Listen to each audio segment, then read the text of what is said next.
ஞானானந்தமயம் தேவம் நிர்மலஸ்படிகாகிருதிம் ஆதாரம் சர்வ வித்யானாம் ஹயக்ரீவம் பாஸ்மகே. நேயர்கள் அனைவருக்கும் அஸ்ட்ரோகேஎஸ் ஐயங்காரின் பணிவான நமஸ்காரங்கள்.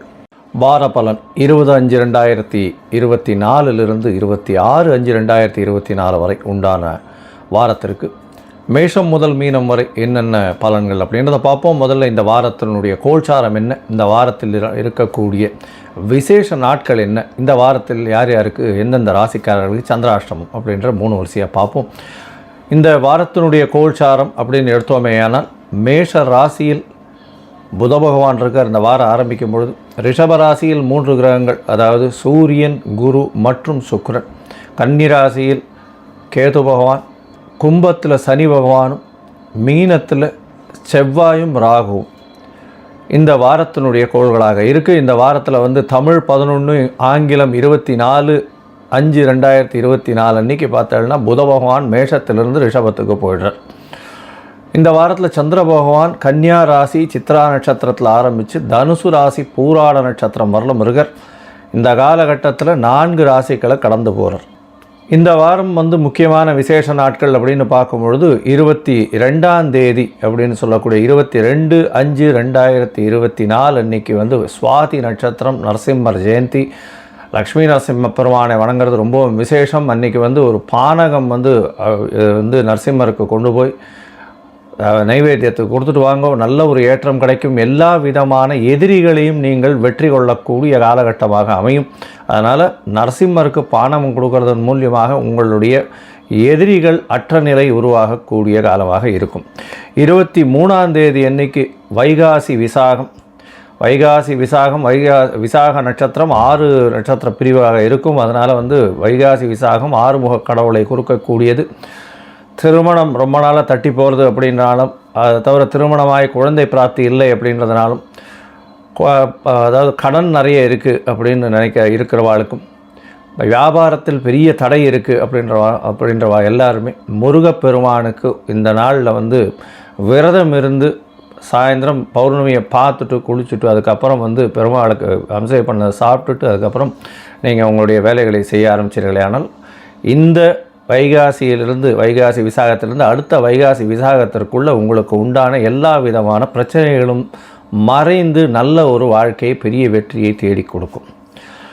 இந்த வாரத்தில் பார்த்தோம்னா 24ஆம் தேதி அன்னைக்கு காஞ்சி சங்கராச்சாரியர், அதாவது மகாபெரியவரனுடைய அனுஷ நட்சத்திரத்தில் அவர் பிறந்தவர்.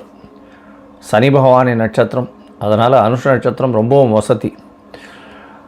இந்த வாரத்தில் 26/5/2024 அன்னைக்கு சதுர்த்தி, சங்கடஹர சதுர்த்தி, அதாவது வளர்பிறை இல்லை தேய்பிறை சதுர்த்தி. இது ஏன்னா பௌர்ணமியிலிருந்து 4ஆவது நாள் இந்த தேய்பிறை சதுர்த்தி. இந்த காலகட்டத்தில் சங்கடங்களை சொல்லி விநாயகரை சேவித்து, எங்களுக்கு இந்தந்த சங்கடங்கள்லாம் இருக்குது, இதை தீர்த்து விடுங்கள் அப்படின்னு விநாயகரை சேவித்தோமே ஆனால் சங்கடஹர சதுர்த்தி அதை அந்த எல்லாவற்றையும் எடுத்து விட்டு உங்களுக்கு ஒரு நல்ல வெற்றியை கொடுப்பார். ஒரு 9 பிரதட்சணம் அருகில் இருக்கக்கூடிய விநாயகர் கோவிலில் போய் பண்ணிவிட்டு வாங்க. உங்களால் முடிஞ்சதுன்னா இந்த அருகம்பல் மாலை போடுங்க, ஒரே ஒரு தேங்காய் வாங்கி உடைங்க, ஒரு 9 தோப்புகரணம் போடுங்க.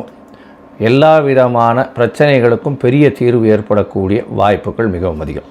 இந்த வாரத்தில் எந்தெந்த ராசிக்காரர்களுக்கு சந்திராஷ்டமம்னு பார்த்தோம்னா கும்பம், மீனம், மேஷம், ரிஷபம், இந்த 4 ராசிக்காரர்களுக்கு சந்திராஷ்டமமாக இருக்குது.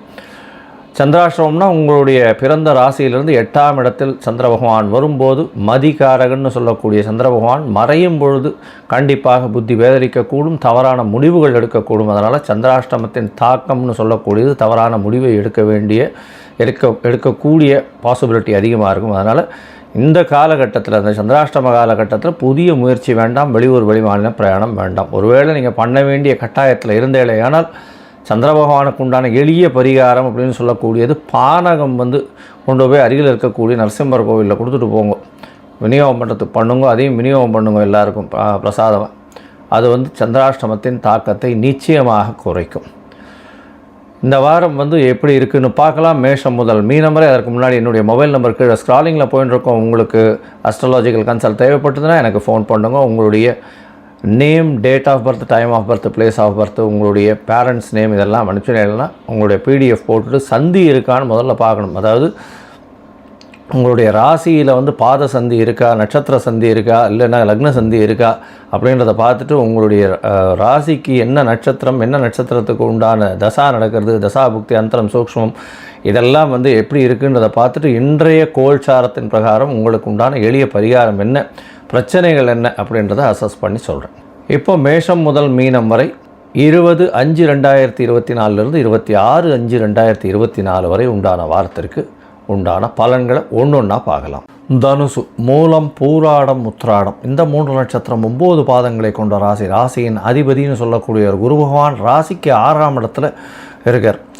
6ஆம் இடத்துல இருந்தால் என்ன ஆகும் அப்படின்னா ஒன்றும் ஆகாது, கவலைப்பட தேவையில்லை. உங்களுடைய ராசிக்கு 2/12 பார்க்குறது பெரிய விசேஷம். பணத்திற்கு பஞ்சம் இருக்காது, தொழிலில் பெரிய அபிவிருத்தி இருக்கும், புதிய வேலை கிடைக்கும். ஏன்னா 6ஆம் அதிபதியான சுக்கிர பகவானும் ஆட்சி பெற்று போயிருக்கார்.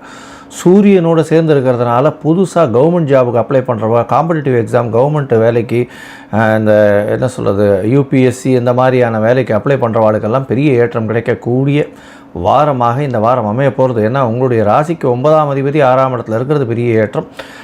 தந்தையின் மூலியமாக பெரிய பண வரவுக்கு வாய்ப்புகள் நிச்சயமாக இருக்கும். புதிய கடன் வாங்கக்கூடிய பாக்கியம் நிச்சயமாக உண்டு. அதை தவிர வந்து புதிய வீடு மனை அமையக்கூடிய வாய்ப்புகள் நிச்சயமாக இருக்கும். 3ஆம் இடத்தில் இருக்கக்கூடிய சனி பகவான் நல்ல ஒரு ஏற்றத்தை கொடுப்பார். முயற்சிகள் அனைத்திலும் வெற்றியை கொடுப்பார்.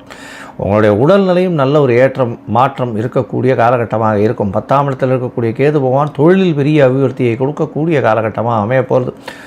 4ஆம் இடத்தில் செவ்வாய் பகவான் இருக்கிறது நல்ல ஒரு விசேஷம். செவ்வாயோடு சேர்ந்த ராகு இருக்கிறதுனால புதிய வீடு கட்டுவீங்க. வீடு மனை இது ரெண்டும் வாங்கக்கூடிய பாக்கியம் நிச்சயமாக இந்த வாரம் வரப்போகிறது. உங்களுடைய ராசிக்கு 6ஆம் இடத்தில் 4 கிரகங்கள் 24ஆம் தேதியிலேருந்து இருக்குது. சூரியன், புதன், சுக்கிரன் மற்றும் குரு பகவான் 4 கிரகங்கள் இருக்கிறதன் மூலியமாக நல்ல ஒரு ஏற்றம் கிடைக்கக்கூடிய காலகட்டம். தொழில் ஸ்தானத்தில் அதாவது 10ஆம் அதிபதி 7ஆம் அதிபதினு சொல்லக்கூடியவர் 6ஆம் இடத்துல இருக்கிறதுனால தொழிலுக்கு புதிய கடன் வாங்கக்கூடிய வாய்ப்புகள் நிச்சயமாக உண்டு. இந்த வாரம் உங்களுடைய ராசிக்கு 8ஆம் அதிபதினு சொல்லக்கூடியவர் உங்களுடைய ராசிக்கு 10ஆம் இடத்துலேருந்து ஆரம்பிக்கிறார். அதாவது சந்திர பகவான் அதிவேகமாக செல்லக்கூடிய கிரகம். 20/5/2024 26/5/2024 வரலும் உண்டான வாரத்தில் சந்திர பகவான் உங்களுடைய ராசிக்கு பார்த்தீங்கன்னா 10ஆம் இடத்துல ஆரம்பிக்கிறார். 20ஆம் தேதி சாயந்தரம் ஒரு 5:30 மணி வரலும் இருக்கக்கூடிய சந்திர பகவான் கேதுவோட சம்பந்தம் ராசிநாதனாலே பார்க்கப்படுறது பெரிய விசேஷம். தொழிலில் பெரிய அபிவிருத்தி இருக்கும். சிறு சிறு பிரச்சனைகளுக்கு பிறகு புதிய தொழில் அமையக்கூடிய வாய்ப்புகள் நிச்சயமாக உண்டு. உங்களுடைய ராசிக்கு 11ஆம் இடத்துல சந்திர பகவான் வரார். 8ஆம் அதிபதி 11ஆம் இடத்துக்கு வர்றது பெரிய விசேஷத்தை கொடுக்கக்கூடிய காலகட்டம். 23ஆம் தேதி கார்த்தால ஒரு 3:30 மணி வரலும் இருக்கக்கூடிய சந்திர பகவான் பெரிய ஏற்றத்தை கொடுக்க போகிறார். அதாவது சுக்கிரனுடைய இன்னொரு வீட்டில் இருக்கிறது மூலியமாகவும் 11ஆம் வீட்டில் இருக்கிறதுனால 8ஆம் அதிபதி 11ஆம் இடத்துல இருக்கிறது பெரிய விசேஷம். மறைந்த இடத்துலேருந்து திடீர் செல்வங்கள் வரும். ஷேர்ஸு, ரேஸு, அதை தவிர வந்து இந்த இன்சூரன்ஸு இந்த மாதிரியான விஷயங்கள்லேருந்து எதிர்பாராத இடத்துலேருந்து திடீர் பணம் வரக்கூடிய வாய்ப்புகள் நிச்சயமாக உண்டு. உங்களுடைய ராசிக்கு 12ஆம் இடத்துல சந்திர பகவான் போகிறார். அதாவது 23ஆம் தேதியிலிருந்து 25ஆம் தேதி காலை ஒரு 11:30 மணி வரலும் சந்திர பகவான் 12ஆம் இடத்துல இருக்கார். இந்த காலகட்டத்தில் பெரிய ஏற்றம் கிடைக்கும். குரு சந்திர யோகம் அமைவது. ராசிநாதனே உங்களுடைய ராசிக்கு 12ஆம் இடத்தை பார்க்குறது பெரிய விசேஷம். குரு சந்திர யோகம் கஜகேசரி யோகம்னு சொல்லக்கூடியது. சூரியனாலும் பார்க்கப்படுறதுனால சூரியனும் சந்திரனும் 180 பாகையில் இருக்கிறதுனால பௌர்ணமி யோகம் அமையப்படுறது. 12ஆம் இடம் வலுப்பெற்று போகிறது. வெளிநாட்டுக்கு போகிறவா உங்களுடைய ஆஃபீஸ் மூலியமாக திடீர் பிரயாணம் இருக்கக்கூடிய வாய்ப்புகள் நிச்சயமாக இருக்குது. 8ஆம் அதிபதி 12ஆம் இடத்துல இருக்கிறதுனால நிச்சயமாக வெளிநாடு சம்பந்தமாக நல்ல ஒரு ஏற்றம் கிடைக்கக்கூடிய காலகட்டமாக இருக்கும். அயல்நாட்டிலிருந்து திடீர் பணம் வரக்கூடிய வாய்ப்புகள் நிச்சயமாக உண்டு. உங்களுடைய ராசிக்கு பார்த்தலையானால் ஒரு சந்திர பகவான் உங்களுடைய ராசியிலேயே இருக்க போகிறார். உங்களுடைய ராசியிலேயே இருக்கக்கூடிய காலகட்டமாக வருது. அதாவது 25ஆம் தேதியிலிருந்து 27ஆம் தேதி மாலை ஒரு 4:30 மணி வரலும் இருக்கக்கூடிய காலகட்டம். இந்த காலகட்டத்தில் பார்த்தீங்கன்னா எல்லா விதமான ஏற்றங்களும் ஏற்படக்கூடிய வாய்ப்புகள் நிச்சயமாக உண்டு. பொதுவாக இந்த தனுசு ராசிக்காரர்கள் அதாவது அக்கௌண்டிங்கில் இருக்கவா, பேங்கிங்கில் இருக்கவா, டீச்சராக இருக்கவா, ப்ரொஃபஸராக இருக்கவா, அதாவது எஜுகேஷன் ஆப் விற்கிறவங்க, அதை தவிர பேங்கிங் அக்கௌண்ட்ஸ் போடுறவங்களுக்கெல்லாம் பெரிய ஏற்றம் இருக்கக்கூடிய காலகட்டமாக இருக்கும். அதை தவிர சின்ன ஸ்கூல்ஸ் வச்சு நடத்துகிறவங்க, டியூஷன் சென்டர்ஸ் வச்சு நடத்துகிறவங்களுக்கெல்லாம் நல்ல ஒரு ஏற்றம் கிடைக்கக்கூடிய காலகட்டம். தங்க பிஸ்னஸ் பண்ணுறவங்க, நகாசு வியாபாரிகளுக்கெல்லாம் பெரிய ஏற்றம் கிடைக்கக்கூடிய காலகட்டமாக இந்த வாரம் அமைய போகிறது. நீங்கள் வழிபட வேண்டிய தெய்வம் அப்படின்னு பார்த்தோம்னா அருகில் இருக்கக்கூடிய நாமக்கல் ஆஞ்சநேயர் கோவிலுக்கு போய்ட்டு வாங்க. ஒரு வெண்ணெய் காப்பு சாத்திட்டு வாங்க. நல்ல ஒரு ஏற்றமும் மாற்றமும் இந்த வாரம் நிச்சயமாக வந்து சேரும்.